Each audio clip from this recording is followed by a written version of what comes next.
Just a day before embarking on his 5-day trip to New York for the 72nd UN General Assembly, President Moon Jae-in spoke to his U.S. counterpart Donald Trump on Sunday about North Korea.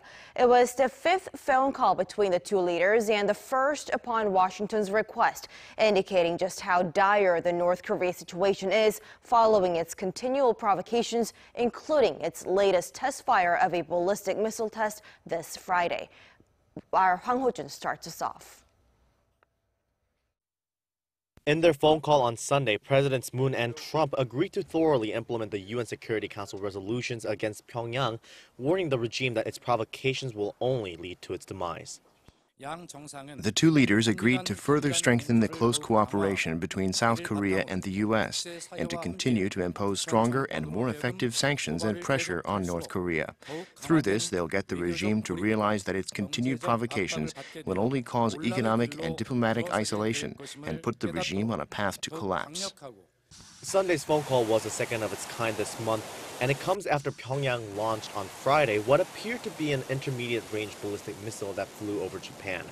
That launch was apparently in response to the UN Security Council's passage of unprecedentedly strong sanctions to punish the North for its 6th nuclear test, which took place at the beginning of the month.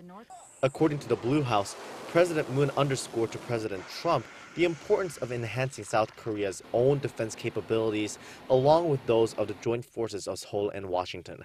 President Trump, in return, reaffirmed his full support for the Korea-U.S. alliance and said he will continue to provide any assistance and support necessary to make it stronger.